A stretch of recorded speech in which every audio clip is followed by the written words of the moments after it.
Up. What's up, guys? Today we're going to be going over a quick little tutorial on how to get your hair to flow. I'm talking more so the X way, not so much the Y, so keep that in mind. Today's model, we're going to be practicing on Sonic.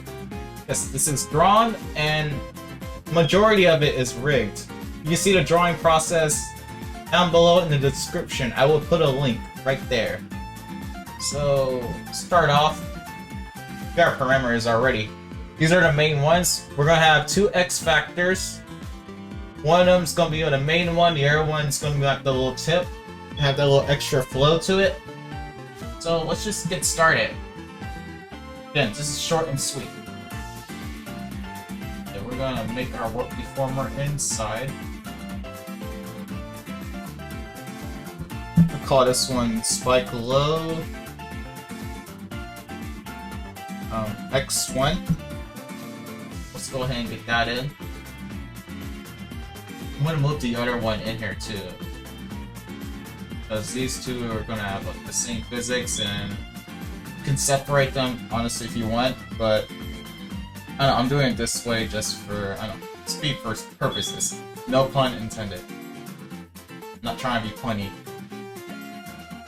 We have our X1, X2, I will explain that in a bit, but X1 is pretty standard. What you want to do, put this warp deformer in, and what you want to do is break that. You can adjust as so, but for now I'm going to do it like this. Like motion. Make sure your rigging looks organized as well. Don't worry, I'll explain X2 in a bit. It's gonna make sense. Do this. I have a back spike as well, but I'm just focusing on this one just for the video's purpose. Let's go here.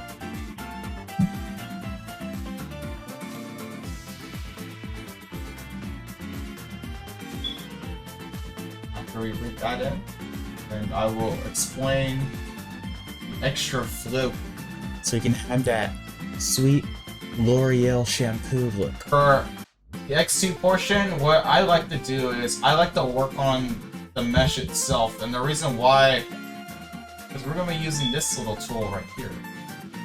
What we're going to do is we're going to make a little curve. You don't want too many of them. Okay, zooming in. We're going to zoom in real quick. Right here, so we can get this precise. We want this part right here. We want the tips to flow a little bit better. And that's the reason why I'm using this tool, because it helps move a little bit better. You can do this. It's going to help things flow a little bit better. You can try and do it on a warp deformer, but I'm not sure how that's going to look entirely, so I would recommend this one. But the positive for working on a warp deformer is if you want to redraw, you can just switch it out. Or switch this texture out with your new one, and it won't really affect the rigging much, depending if it's like a massive redraw. So we put this on X2, and we're just gonna move the tip. Just the tip, that's all that matters. Look at that spike.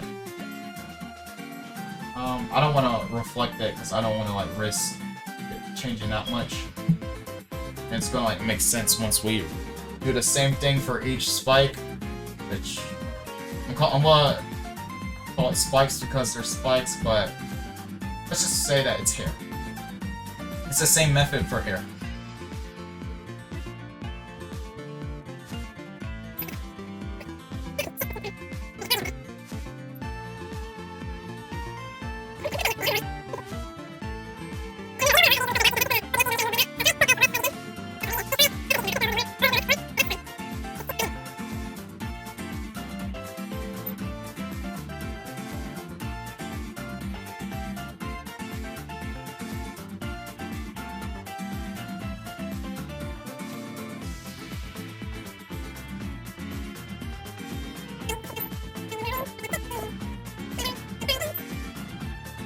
Okay, so we got him in. We got our X2 in. Now let's connect and see how it's gonna look.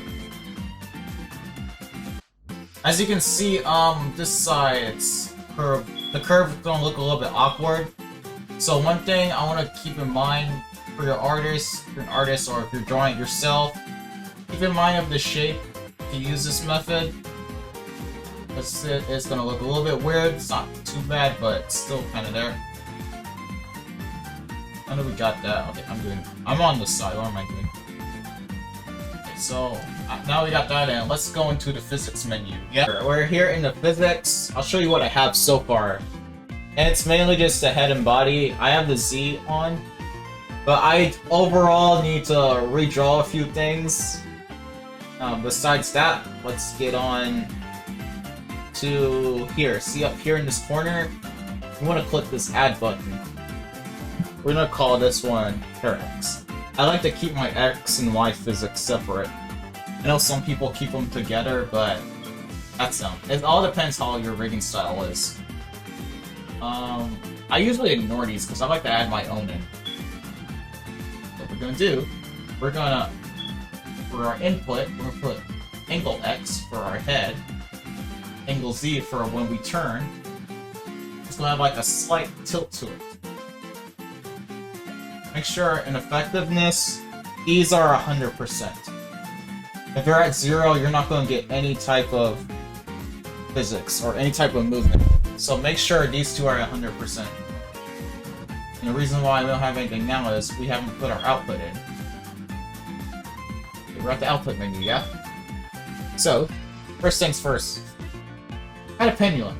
Since we have 2 parameters, we're going to put in 2 pendulums. And we're gonna add in what we rigged. So, spikes X1, X2. These I would consider more so for bangs. This is more so for like hair. It's like your main portion of your bangs. On my model, I'm talking like right now, I have different physics on each, but let's stop rambling and get to it.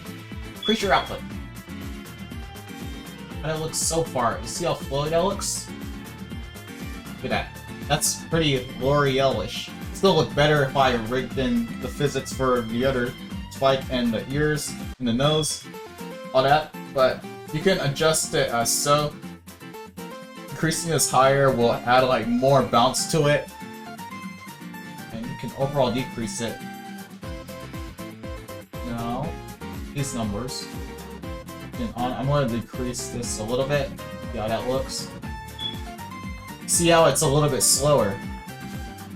It's not as fast as it was before. So we're not trying to adjust the physics as so.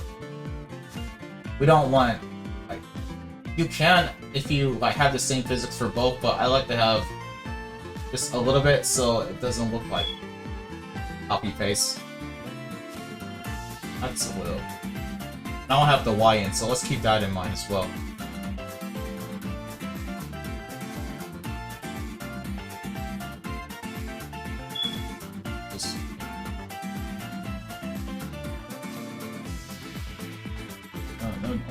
No. I'm going to increase speed a little bit. Maybe. Okay, that's not too bad. Overall, you're going to want to adjust it as so. We'll try this. Let's have another pendulum. How does that look? I'm not going to do anything. Okay, what am I doing? Let's get together. So yeah. It's a little trick. And if you're wondering why we have the angle Z input in, well, this is why. I know it's very slight since the head turn is like very slight, but let me do it on my model. Doing so, like the hair will sort of fall in that direction, so that's why we add that in. Probably looks a little bit better on my model versus the model I'm using as an example, but that's the idea. That's going to be it for this video. This is something like short and sweet, a little tricks I've been using to help my hair get a little bit flowy. I thought I'd share that. So if you learned something new or you like what you see, make sure you hit the buttons down below. Comment, subscribe, all that other jazz. Again, thank you for 200. Be sure to check the description as well for the 200 Q&A if you want to be part of that. Again, this is Mako, and I will see you later. Mako ne. Take care. Bye bye.